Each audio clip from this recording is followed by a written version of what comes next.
Hi, Godzo Medicine PS4 and PS5 nowadays, and Medic Maniac YouTube. Looking at Grid 2019, or just Grid PS4 gen, the quote reboot, and I like this game. When I first got it, I wasn't sure about it. I thought it was a so-so racer. But I stuck with it, got into it, and there's plenty of depth here, I think. Although I understand the Grid fan base and going back to the first 2008 game and what was in that game and what isn't in this one, I understand all that. I get it. Just a quick look at the options here, because being Codemasters, they put a lot of emphasis on being able to map your buttons to your controller and giving the player all the options, because as us racing fans know, the more control you have of your car, the better it is for you. So all those good options, I would be using a clutch if I had enough buttons, but KERS and DRS on some cars means I have to use some buttons for other functionalities and I have to drop the clutch, which is a shame for me personally, because I like the clutch. Always drive cockpit view. I had a medium difficulty there, but as you know, if you know me, I do things on very hard difficulty in this game, etc, etc. Look at career mode, very by the numbers in this game. Not a lot of sort of player involvement, making you involved in the career mode there. Very, very straightforward campaign, but there's quite a few races. You can tailor the amount of laps. That was a patch that they put in, and you do get to tune your car, which is quite important, because the suspension, if it's soft, can absorb bumps better. On tracks like Havana and stuff for the curbs, you will need that. If you're racing a Grand Prix circuit in the main, if it's something like Red Bull or Silverstone, whatever, a harder suspension is going to suit you better for those faster times and hitting them apexes and those racing lines. So yeah, Grid, my sort of overall impressions. I just had to do a quick waffle there because I put some footage together of the options, menus and everything else that Codemasters put in the game. Free play is something that I really like. If you looked at the options while I was blathering on earlier, you would have seen a damage model, and I've often thought with this game it lacks things. It lacked a lot of content when it first came out, and that was kind of made up for, but you had to pay for it. So I get the the DLC packs. You pay for the DLC, and it just felt like content that should have been there from day one, really, for this product. But the handling model and the damage model are such that it's a real shame that this racing game doesn't have pit stops. I really enjoyed what the developers have done with the AI in this game, and you can tweak the aggressiveness of the AI. You can even choose your teammate and hire different teammates and stuff. Caleb Morales is the best bang for buck in my opinion, but you can also give your teammates orders to defend positions or attack or whatever, and they will have different sort of preferences of class of car to drive, and they will shine in their chosen class of car that they drive, which makes for an interesting sort of little bit of depth there to your gameplay.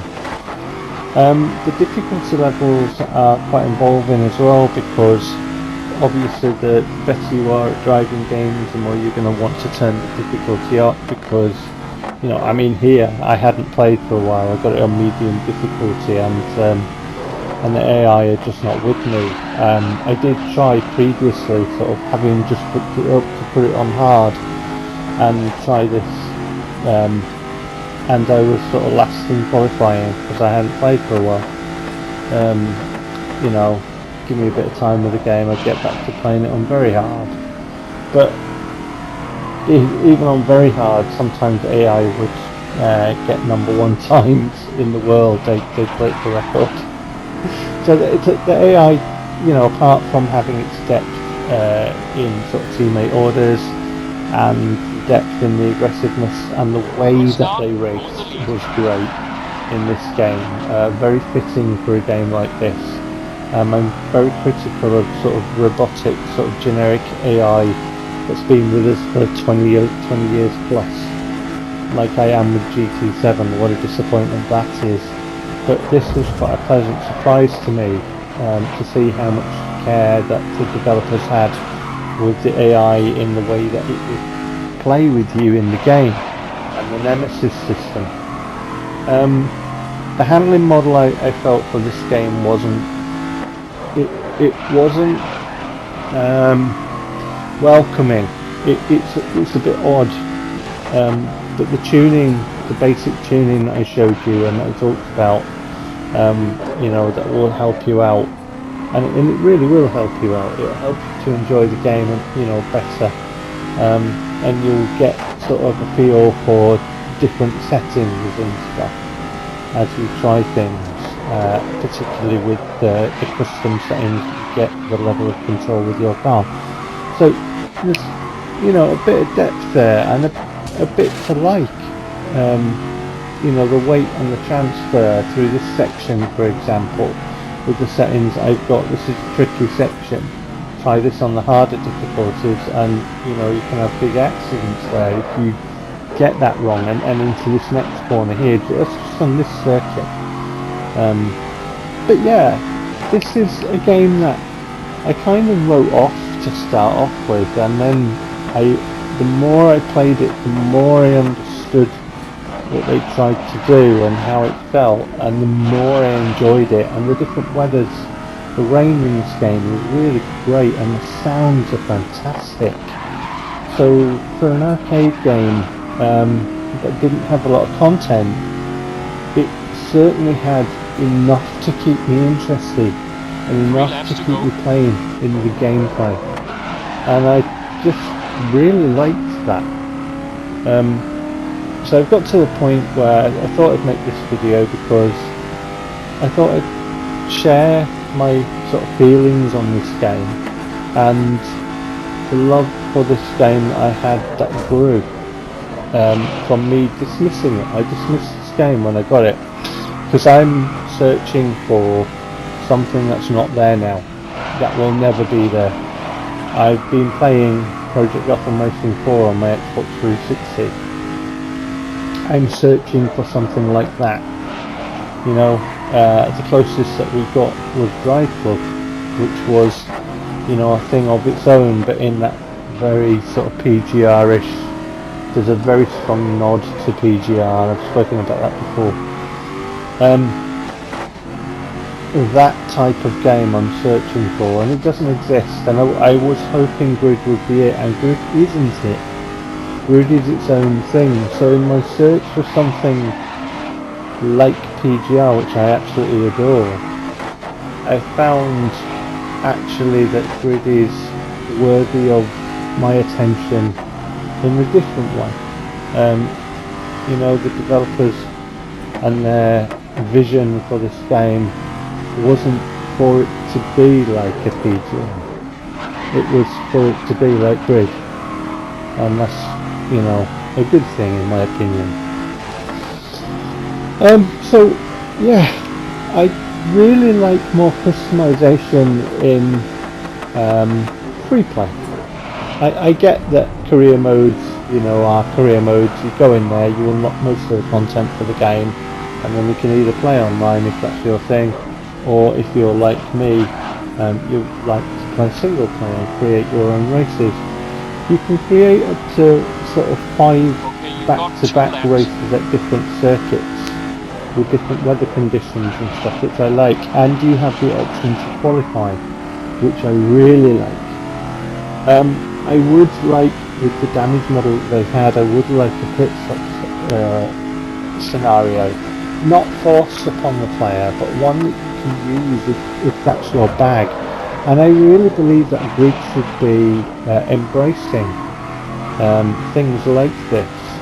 Not to force on the player, because I think that the strength of grid is that the player, through the options and the wealth of options and what I got out of it, the strength of grid is what the player makes of it. I really strongly believe that. And certainly if you're giving us a free play option to create our own set of races, then I think that a logical step on that is to give us an option for damage models and pit stops. I think that would create a lot of excitement in the races that we can make for ourselves.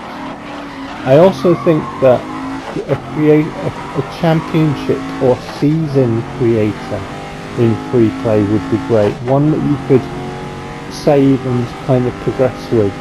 So it's separate to career mode, but one that you can customize in all kinds of ways to your liking in free play. And, you know, trophies that you can get for your cabinet. Much like PGR had the garage where you could collect your cars.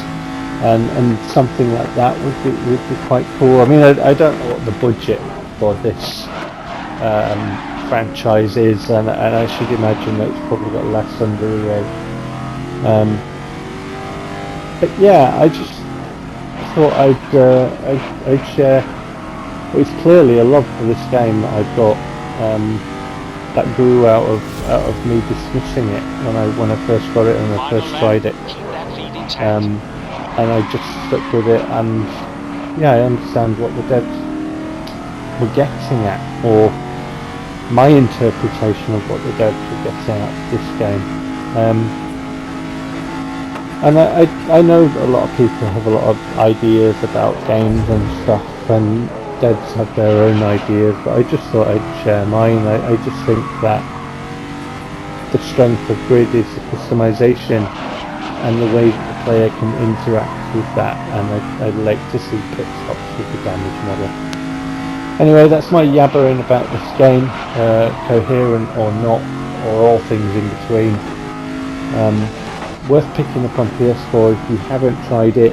If your other mind should be very cheap now, and I shall catch you guys later. That's it.